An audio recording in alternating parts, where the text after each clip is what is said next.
죠. 요한계시록 12장 7절로 11절 말씀까지 좀 보겠습니다.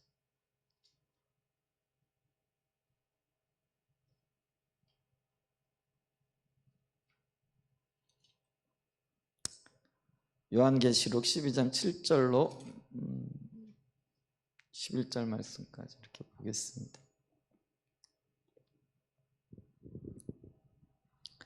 우리 한 목소리로 같이 좀 읽습니다. 하늘에 전쟁이 있으니 미가엘과 그의 사자들이 용과 덕으로 싸울세 용과 그의 사자들도 싸우나 이기지 못하여 다시 하늘에서 그들이 있을 곳을 얻지 못한지라. 큰 용이 내쫓기니 옛뱀 곧 마귀라고도 하고 사탄이라고도 하며 온 천하를 꿰는 자라. 그가 땅으로 내쫓기니 그의 사자들도 그와 함께 내쫓기니라. 내가 또 들으니 하늘에서 큰 음성이 있어 이르되 이제 우리 하나님의 구원과 능력과 나라와 또 그의 그리스도의 권세가 나타났으니 형제들을 참수하던 자 곧 우리 하나님 앞에서 밤낮 참수하던 자가 쫓겨났고 또 우리 형제들이 우리 어린 양의 피와 자기들이 정한 말씀으로써 그를 이겼으니 그들은 죽기까지 자기들의 생명을 아끼지 아니하였도다. 아멘. 지난주 주일 저녁에 영적 전쟁에 대해서 그리고 영적인 전쟁에 승리하기 위해서 어떻게 해야 될 것인가 했을 때에 십자가 복음의 어떤 관점에서 보게 되어지면은 영적인 전쟁의 승리는 하나님을 아는 것에서부터 시작한다 이렇게 말씀을 드렸죠. 그래서 모든 것의 주인 되시는 또 모든 것에서 또 이미 승리하신 우리 주님을 아는 것에서 영적인 전쟁의 어떤 승리가 출발하고 기인한다. 또 그러면서 또 한 걸음 한 발자국 따라가게 되어질 때에 성령의 인도를 따르는 것이 무엇보다도 중요하다 이렇게 말씀을 드렸죠. 자, 그것과 관련해서 이 프렌지 페인이라는 분이 영적 전투의 새 영역이라는 아주 짧은 책을 이렇게 쓰셨는데 이제 그곳에서 영적인 전쟁의 승리를 이제 뭐라고 묘사를 하느냐면은 승리는 우리의 입으로 고백하는 예수의 이름에서 시작된다. 예수님의 이름에서 시작된다라는 것은 그 이름 안에 있는 그분의 인격, 또 그분의 사역, 또 그분의 어떤 비전 이런 것과 관련이 되어지죠. 그래서 우리가 예수님의 이름을 부르는 건 단순하게 뭐 예수가 어떤 분이라는 호칭적인 측면보다는요, 그분의 성품과 그분의 성품 안에서 이루어 놓으신 일들을 얘기를 합니다. 그랬을 때 주님이 어떤 일들을 이루셨느냐? 죄인된 우리를 위하여 이 땅에 오셨고 우리 죄를 대신하여 십자가에 못 박혀 죽으심으로써 우리의 모든 죄를 사하시고 또 동시에 부활하심으로 어둠의 모든 권세들의 또 사망 권세들을 깨뜨리신 거죠. 그래서 예수님의 이름을 선포한다라는 것은 주님이 이루신 그 모든 것들을 의지하고 그것을 선포하고 나간다라는 것이죠. 그리고 그것이 출발점이고 시작이라 이렇게 얘기를 한다라는 거죠. 근데 이것만 가지고는 안 된다라는 거죠. 그럼 뭐 또 필요하냐? 예수 이름의 권세 외에 뭐가 또 필요하냐? 당연히 우리가 예수 이름의 권세를 의지해 나가야 되겠지만은 이분은 이렇게 얘기를 해요. 그런데 그 완성은 우리의 심령 속에 있는 그리스도의 성품에 의하여 이루어진다. 그러니까 영적인 전쟁이 예수 그리스도의 이름으로 시작이 되어지지만은 그 예수 그리스도의 이름, 그러니까 그분이 이루신 승리 혹은 행하신 그 모든 일들이 내 삶에서 어떻게 열매 맺게 되어지는 것과도 굉장히 밀접한 연관이 있다라는 거죠. 우리가 그분을 고백하고 그분이 행하신 일들을 선언하고 선포하지만은 진짜 그분이 우리의 삶 가운데 오셔서 우리를 통치하시고 또 우리를 인도하시는 가운데 우리 가운데 그리스도의 열매, 우리 주님의 열매를 맺기를 원하시는 열망이 있으시잖아요. 근데 이제 그게 아까 우리가 말했던 그 성화와 그리스도의 장성한 분량에 이르는 것과도 밀접한 연관이 있는 거죠. 그래서 주님이 내 삶을 통치하시는 가운데 주님이 나를 통하여 주님만이 맺을 수 있는 그 열매들, 그게 어떤 면에서는요 어둠의 권세들에 더한 가장 좋은 영적인 무기가 되는 거죠. 그래서 내가 그리스도와 함께 얼마만큼 다듬어졌고 얼마만큼 빚어졌고 얼마만큼 성장했고 얼마만큼 성숙했는가, 이것이 결국은 그 승리의 열매가 되어지는 것이다 라는 것이죠. 그렇기 때문에 결국은 이 영적인 승리는 그 그리스도의 성품으로 내가 얼마만큼 빚어졌는가에 의해 결정이 되어진다. 이제 그런 이야기를 우리가 들을 수 있다라는 것이죠. 그렇기 때문에 결국은 이 영적인 전쟁은 우리의 영적인 성수, 또 주님 안에서 맺게 되어진 열매들, 이런 것과도 굉장히 밀접한 연관을 우리가 볼 수 있다라는 거죠. 그러면서 오늘 우리가 요한계시록 12장을 읽었잖아요. 그러면서 이 요한계시록이 마지막 시대에 주님께서 하나님의 백성들에게 주시는 말씀인데, 그 중에 이렇게 12장에 보게 되어지면은 영적인 전쟁에 대한 이야기가 이렇게 기록이 되어져 있어요. 그러면서 12장 전체를 보면 여자와 용이라는 제목이 이렇게 달려져 있죠. 이 여자는 누구를 얘기를 하느냐?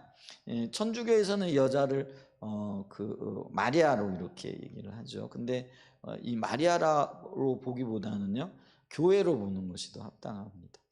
그래서 우리가 성경에 보면은 이 이스라엘을 신부로 이렇게 지칭하기도 하시고, 또 아름다운 여인으로 이렇게 지칭을 하기도 하시잖아요.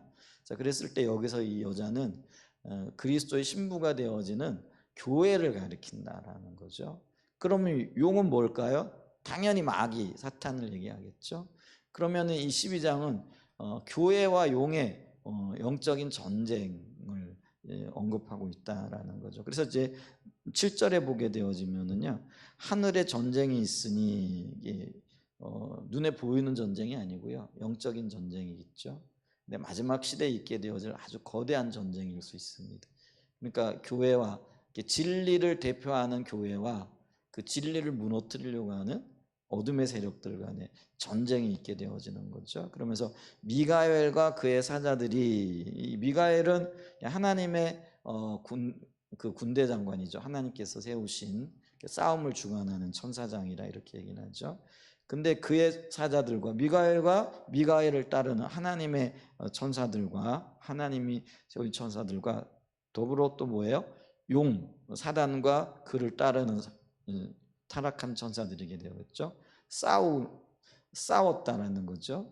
근데 이기지 못하니 다시 하늘에서 그들이 있을 곳을 얻지 못한지라. 그래서 영적인 전쟁은 당연히 하나님의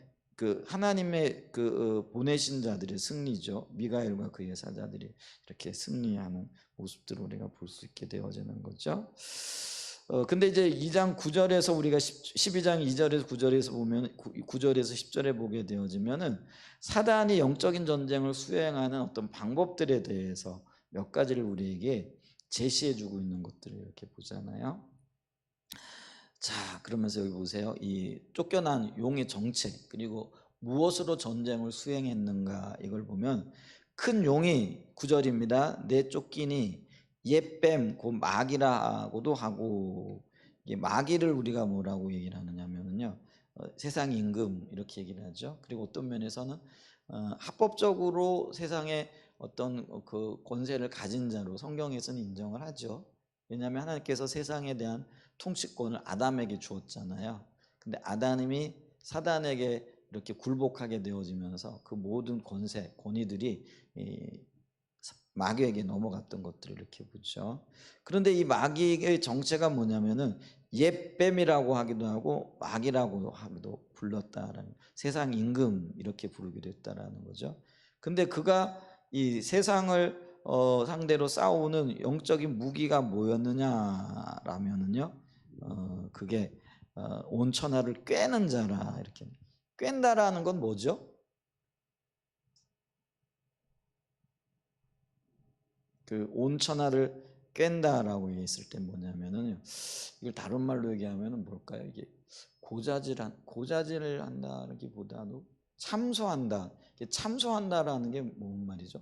없는 거짓말을 가지고 막 사람들을 깎아내리기도 하고 이간질하기도 하고, 이게 사단의 특징이라는 거죠.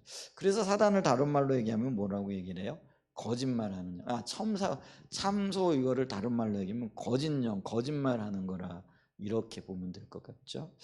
그래서 이 그 사단의 영향력 아래 있는 그 사단의 또 지배와 통치를 받는 사람들을 가만히 보면은요, 진실이 없어요. 이 진리가 없고요. 어떤 말에도 거짓말을 밥 먹듯 하고요. 자기의 이익과 유익을 얻기 위해서는요, 정말 눈 하나 깜빡 안 하고요. 얼굴색도 붉어지지 않고 변하지 않고요. 그냥 자기의 의도대로 목적대로 막 거짓을 행하기도 하고 뭐 사람 사이에 이간질하기도 하고 또 이 교회 안에요 그런 일들이 있죠. 또 교회 안에 이 그 분쟁과 다툼이 일어나는 그 많은 이면에는요 바로 이런 어둠의 영들 사단의 역사들이 작용하고 있다는 것을 우리가 기억해야 됩니다.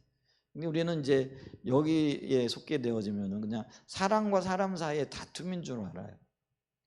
근데 물론 그 다툼을 수용하고 다툼을 일으킬 만한 또 일으키게 할 만한 어떤 연약함이 우리에게 있는 거죠.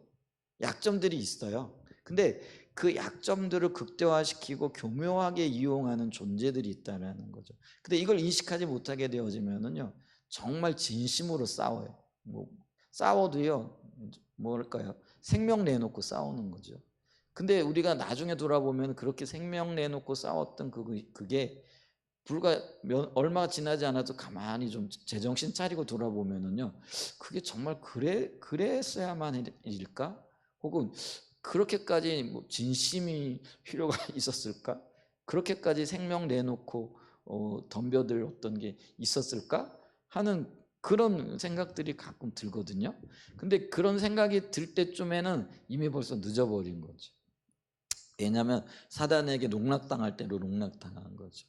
근데 이 땅에서의 많은 다툼이 사실은요 사단의 이간질 농락에 놀아나고 있는 거죠. 근데 우리가 그걸 인식 못하면은요 정말 싸우면서도요 진심으로 싸워요. 생명 걸고 싸운다라는 거죠. 근데 그 자체가 어떤 면에서는요 우리가 이게 미혹되어져 있는 현상이라는 거죠. 그래서 우리가 한번 돌아봐야 돼요. 정말 우리가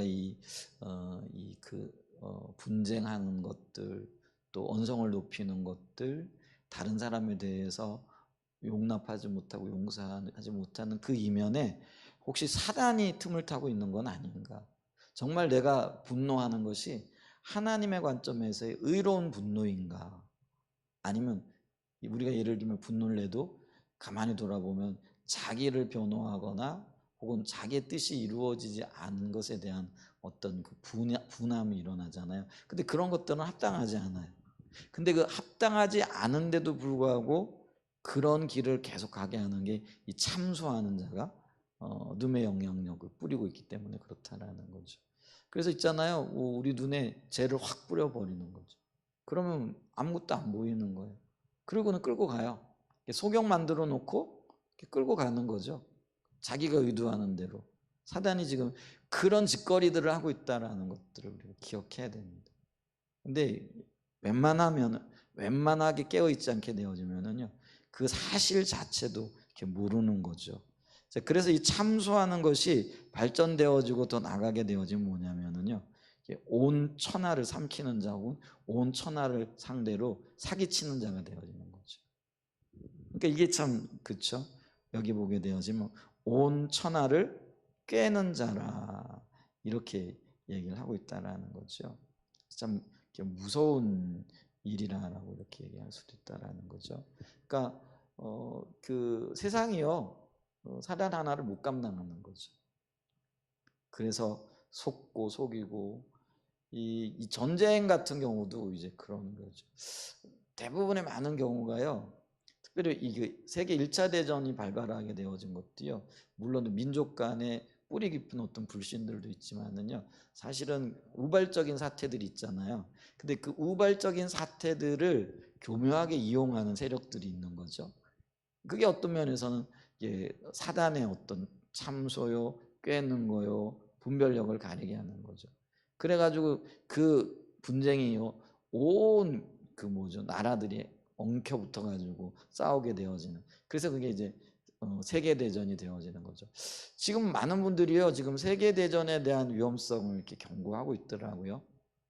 지금 뭐 우크라이나하고 소련이 이렇게 싸우고 있지만은 여기서 조금만 삐끗하게 되어지면은 이제 나토와 소련이 되어지고 그러면 이제 소련 나토는 서방 세력이 되어지겠죠. 뭐 미국을 중심으로 해가지고 유럽, 뭐 일본, 우리나라도 거기에 일원이 되어질 가능성이 크죠. 그다음에 이제 소련은 중국, 뭐 또 북한, 뭐 또 이런 어떤 동조하는 세력들이 이렇게 있겠죠. 이제 그렇게 이제 지금 첨예하게 이제 나누어지는. 근데 여기에도요 우리가 영적인 역사가 있는 것들을 이렇게 봐요. 물론 공산주의, 사회주의, 소련이 원래 공산주의였잖아요. 그리고 공산주의의 출발이었던 나라이죠. 그 뒤에 어둠의 세력들이 있었고 또 사단의 어떤 꾀임들이 있었던 것들을 보죠. 여전히 지금 그 일들을 해 나가고 있다라는 것들을 우리가 봐야 되는 거죠. 그래서 우리가 이 사단의 특징을 뭐라고 얘기하느냐면은 그는 모든 것들을 마치 집어 삼키듯이 먹어도 배부르지 않는 거죠. 그러니까 먹어도 배부르지 않는 게 욕심이잖아요. 욕심이 있으면은요, 뭐 가지도 가지고 가져. 세계 제일 부자라고 해가지고 나 이만큼 가졌으니까 더 가지는 거를 포기한다든지 아니면 그걸 나눈다든지, 나누면서도요 또 어떤 부를 탐하고 하는 뭐 이런 것들을 보죠. 여러분 세계 1등 부자가 되어졌다고 해가지고요 재물에 대한 탐욕이 멈춰지느냐? 그렇지 않아요. 그러니까 먹어도 배부르지 않는 거죠. 이게 욕심이고요. 그게 사단의 어떤 특징이라 이렇게 얘기를 하는 거죠. 끊임없이 삼키고 끊임없이 파괴하고 끊임없이 악을 퍼뜨리고 있는 그 존재가 바로 이 사단이라는 것들을 우리가 기억해야 된다라는 것이죠. 자, 그러면서 보세요. 10절에도 그렇게 얘기를 하고 있잖아요. 아까 참소라는 말이 나오고 있고요. 그리고 근데 이들이 지금 하늘의 미가엘의 군사들과 싸워가지고 이렇게 패했다 이렇게 얘기를 하고 있는 거죠. 그래서 어쩌면 사단이 하나님을 대적하는 주된 방법이 이겁니다. 그래서 사단을 얘기할 때도 사단을 거짓 영이라 이렇게 얘기를 하고 또 예수님도 거짓의 아비, 너희 아비는 마귀다, 너희가 거짓을 행하는 걸 보니까 이렇게 얘기를 하고 있잖아요. 그래서 온갖 거짓으로 하나님의 사람들 또 교회를 대적하고 무너뜨리는 그 일들을 하고 있다라는 거죠. 그래서 우리가 정신 바짝 차리지 않으면은요 순식간에 이런 어떤 참소 또 거짓들 또 삼키려고 하는 그런 어떤 세력들에 의해 가지고 우리 자신도 모르게 넘어가게끔 되어져 있다라는 거죠. 자, 근데 이제 11절 이하에 보게 되어지면 이런 사단이 교회를 대적하고 하나님을 대적하는 거죠. 그래서 사단의 대적에 대해서 이거를 이기는 방법, 그러니까 사단의 괴계를 이기는 방법을 세 가지를 얘기해 주고 있다라는 거죠. 그게 어쩌면은요 오늘날 우리가 이 사단의 괴계를 파악하고, 괴계라는 건 속임수잖아요. 파악하고 물리칠 수 있는 방법이고, 그게 주님께서 우리에게 요구하시는 그런 방법이라는 것이죠. 첫 번째 보면은 11절에 보면은요 또 우리 형제들이 어린 양의 피와 자기들이 증언하는 말씀으로써 그를 이겼는데, 자, 두 가지가 등장하죠. 사단을 이겼어요. 첫 번째가 뭐예요? 어린 양의 피를 의지해야 된다라는 거죠. 그러니까 어린 양의 피를 의지한다라는 건 뭐예요? 자기 힘. 내가 사단하고 싸워가지고 이겨보겠다라는 그런 무모한 도전을 하지 말라는 거예요. 그러니까 내 힘과 내 능력으로 이길 수 있는 대상이 아니라는 거죠. 자, 그러면 우리가 이 사단 앞에 나갈 때 어떻게 되는 거죠? 어린 양의 피, 그러니까 십자가의 공로를 의지하여 나가야 된다라는 거죠. 사단이 싸우자고 덤비면은요, 우리는요, 내 힘과 내 능력이 아니라 어린 양을 내놓으면 된다라는 그런 말이 있습니다. 사단이 와서 살며시 대문을 두들기면서 도전하게 되어질 때 나갈 필요 없어요. 그러면은 뭘 내밀면 되는 거죠? 어린 양이, 그러니까 예수 십자가의 공로를 내놓으면은 이미 사단은 패퇴했다라는 거죠. 그래서 어린 양, 피, 예수 그리스도의 십자가의 공로만을 의지하여 우리가 주님 앞에 서게 되어질 때 사단의 참소, 괴계, 그리고 영적인 전쟁에서 이기게 되어진다라는 그런 의미고요. 또 하나는 뭐예요? 자기들의 증언하는 말씀. 증언하는 말씀은 기본적으로 성경을 가리키겠죠.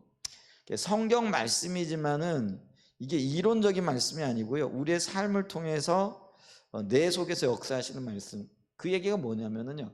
우리가 그걸 육화라 그러잖아요. 말씀이 내 속에 들어와서 체득되어지고 그리고 그 말씀을 따라 살아가게 되어질 때 그 말씀이 나를 통해서 증명되어지고 증거되어진 말씀이 있다라는 거죠. 예를 들면 우리가 하나님의 성품에 근거하여 믿음으로 나갈 때에 하나님이 우리를 필요를 채우시는 말씀을 채우신다는 말씀을 믿잖아요. 근데 그걸 이론적으로 믿는 거하고 그 말씀을 굳건하게 붙잡아서 어떤 위기 가운데 혹은 어떤 궁핍한 가운데에서도 주님을 신뢰하고 붙잡고 섰을 때 주님이 내 삶에 실질적인 필요를 채우시고 그 필요를 통하여 하나님의 역사와 열매들이 맺어진 증거들 혹은 그런 경험들이 있는 거죠. 그럼 그 경험들이 있게 되어지면은요, 내 믿음이 더 굳건해지는 거예요. 그러니까 내 믿음의 근거가 내 행위에 있지는 않지만은 내 경험들이 그 믿음을 더 북돋울 수 있는 어떤 자양분 역할을 감당하게끔 되어진다라는 것이죠.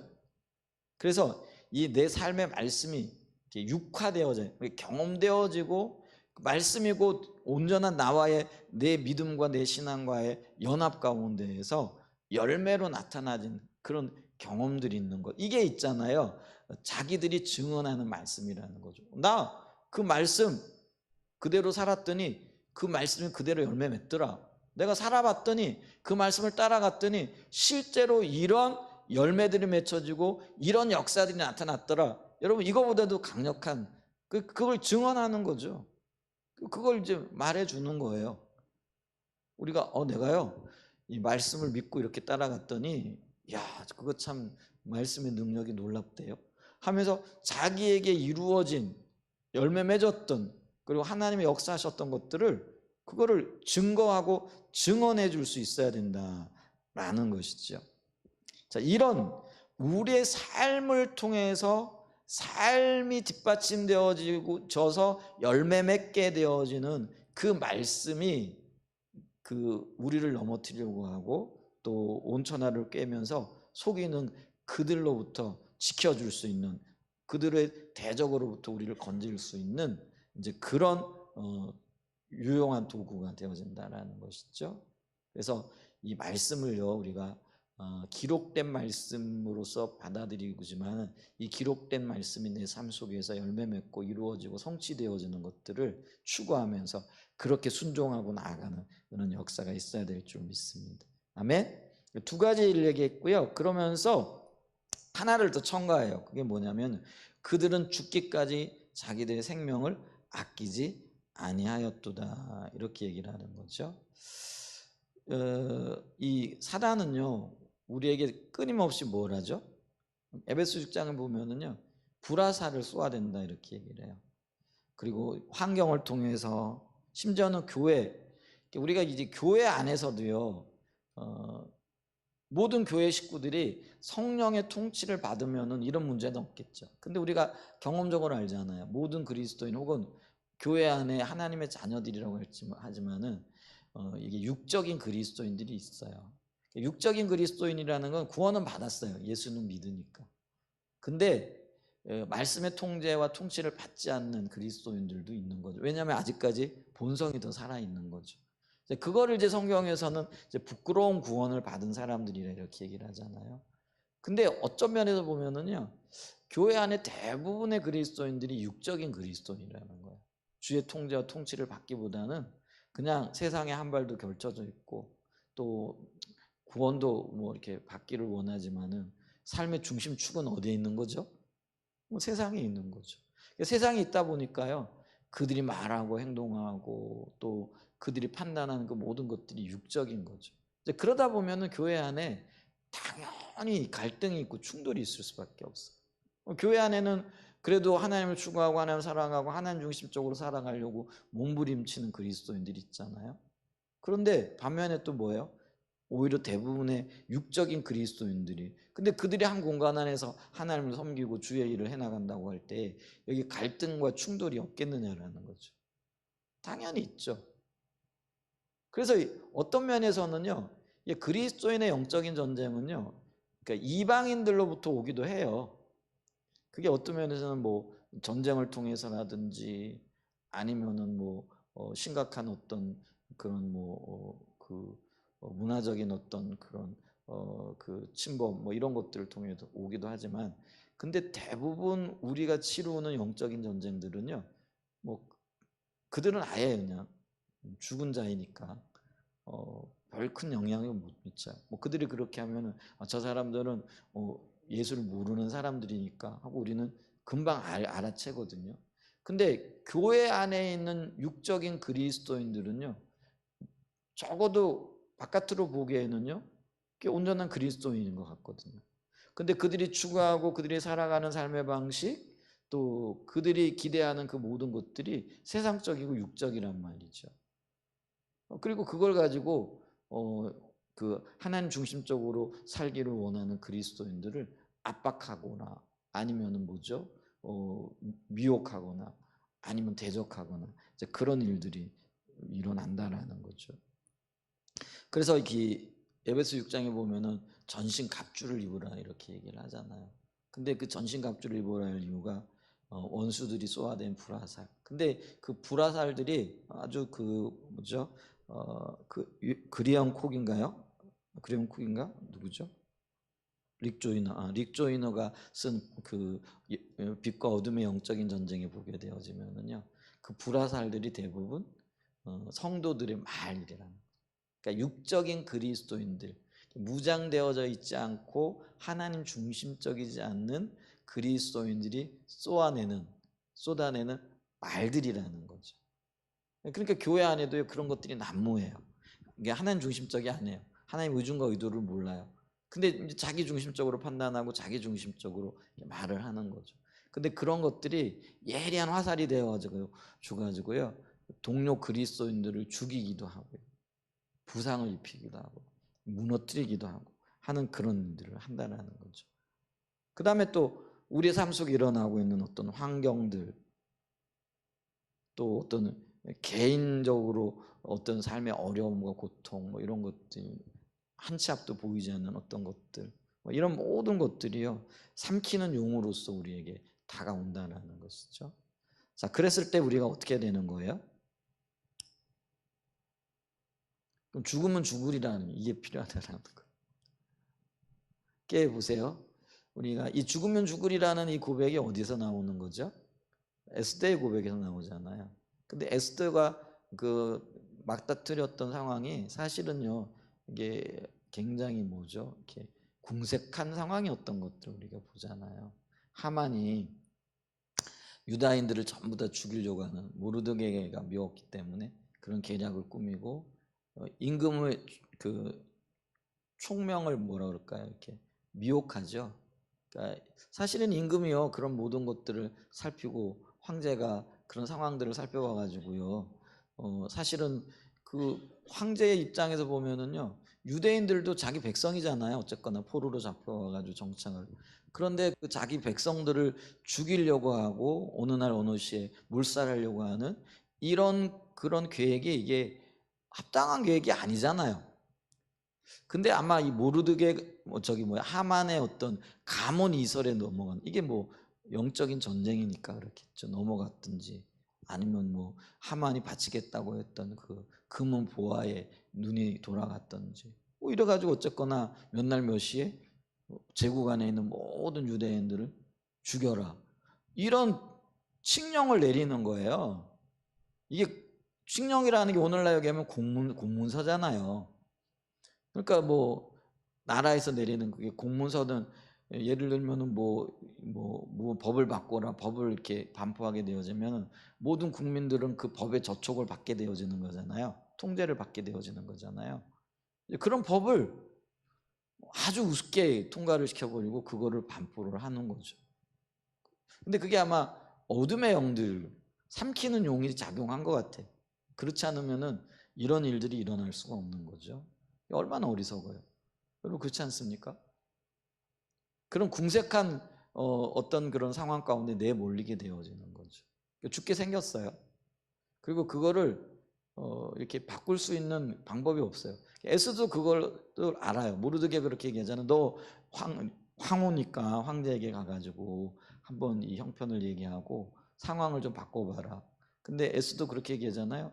내가 황제의 부름을 받아 황제 앞에 간 지가 벌써 한 달이 넘었고 황제가 부르지 않는데도 내가 나가게 되어지면은 내 목숨이 10개라도 모자란다. 나 못 나간다.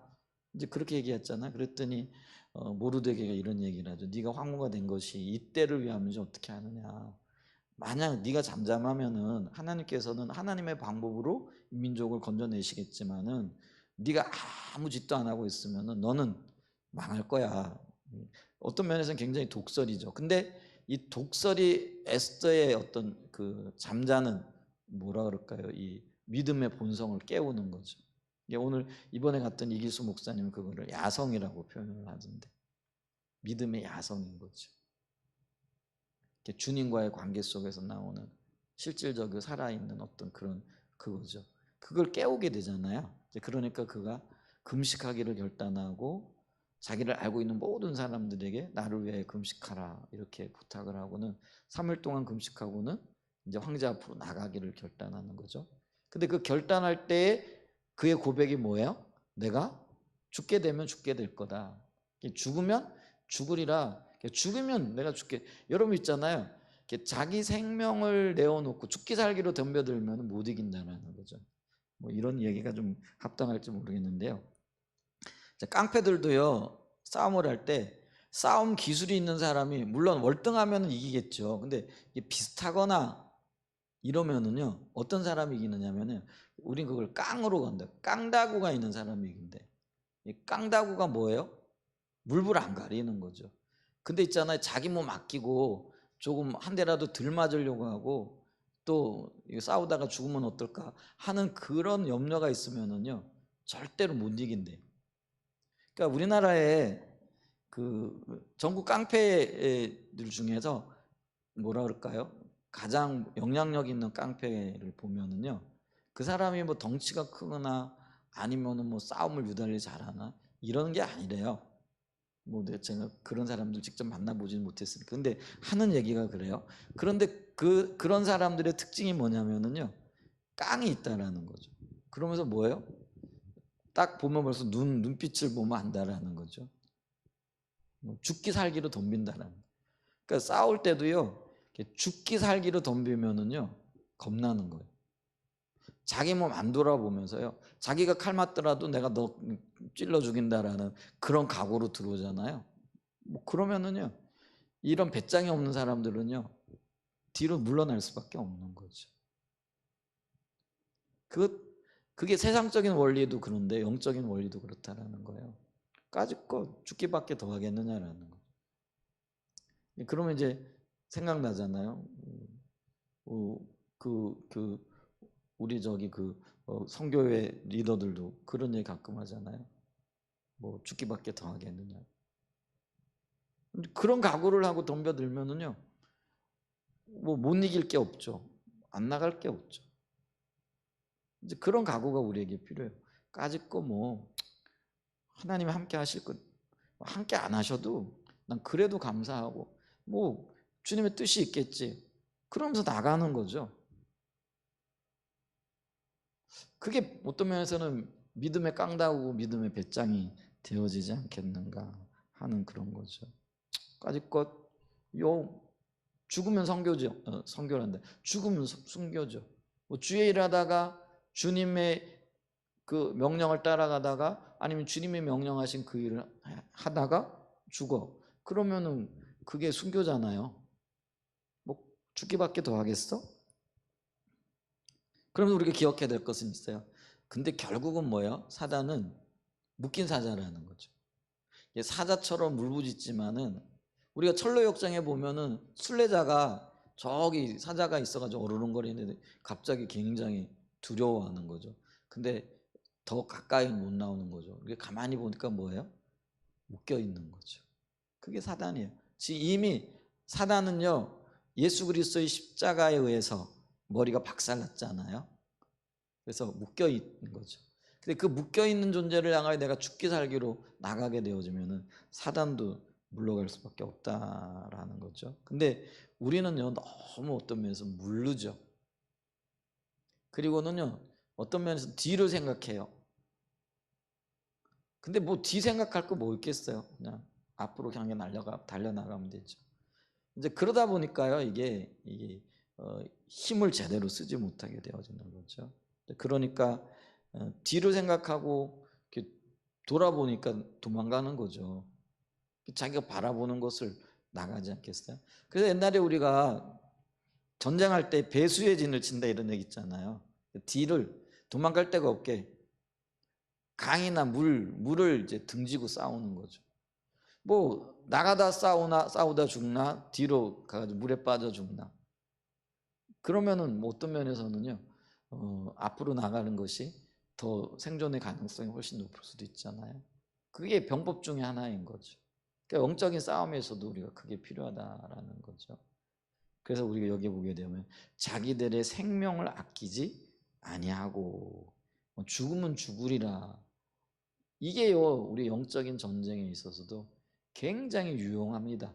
그리고 이런 각오로 우리가 살아가야 돼요. 우리가 믿음 생활하는 거, 여러분 이게 우리의 생명과 관련되어진 거잖아요. 그래서 주님이 내 생명 받으시리, 주님이 나와 함께 하시리 하는 그런 고백을 가지고요, 주에 나가면 돼요. 근데 우리는 뭐예요? 뒤로 물러날 거 생각하고 이것도 생각하고 저것 생각하고 뭐 이 형편 따지고 저 형편 따지다 보면은요, 뭐 그게 내 발목을 붙잡죠. 그리고 침체되죠. 그리고 뒤로 물러나죠. 그렇게 되어지면은요, 포기하게 되는 거예요. 이게 사단에게 지는 행동이 되어진다라는 거죠. 근데 우리가 기억해야 될 게 있는데 그게 뭐냐면요, 이렇게 그 죽기까지 생명을 아끼지 않고 나가는 자, 그럼 이기는 자죠. 여기 보면은요, 어린 양의 피를 의지하여 나가는 자, 자기들의 증언은 말씀이 그 삶 속에서 이루어진 걸 통해서 경험한 자들, 말씀이 육화되어졌다 이렇게 얘기를 하죠. 그 다음에 자기 생명을 돌아보지 아니하고 나가는 자들, 이런 자들이 이기는 자들이잖아요. 근데 이런 이기는 자들만이 하나님의 보좌 앞에 나가서 찬양과 경배와 예배를 이렇게 드릴 수 있다라는 거죠. 그러면서 보세요. 그러므로 하늘과 그 가운데 거하는 자들은 즐거워하리라. 기뻐하고 하나님 앞에 예배하고 영광 돌리고 승리의 노래를 부를 수 있게 되어진다라는 것이죠. 그래서 우리가 기억해야 됩니다. 이 땅을 살아가는 동안에 뭐 그게 마지막 때이건 아니면 아직 주님이 언제 오실지는 잘 모르지만은 우리의 삶에는요, 필연적으로 영적인 전쟁이 놓여 있다라는 거죠. 편안한 길이 아니에요. 그래서 우리가 예수 믿는 것이 편안한 길을 가기 위한 선택이 아니고요, 어쩌면은 예수 믿는다라는 건 십자가 지고 고난의 길을 가는 거죠. 그리고 그 고난의 길을 통과한 다음에 정금같이 나오게 하시는 하나님의 역사들, 열매들을 맺게 되는 것, 그곳에 진정한 평안과 안식이 있게 되어지는 것을 기억하는 그런 은혜가 있었으면 좋겠습니다. 아멘. 그리고 이 영적인 전쟁이 우리가 또 기억해야 될 게 뭐냐면은 우리에게 속한 게 아니라 주님께 속해 있어요. 그래서 우리가 주님께만 붙어 있으면은 주님께서 이미 승리하셨기 때문에 승리하는 방법을 누구보다도 잘 알고 계시잖아요. 우리들로 하여금 승리케 하시는 그런 역사들이 있게 되어줄 줄 믿습니다.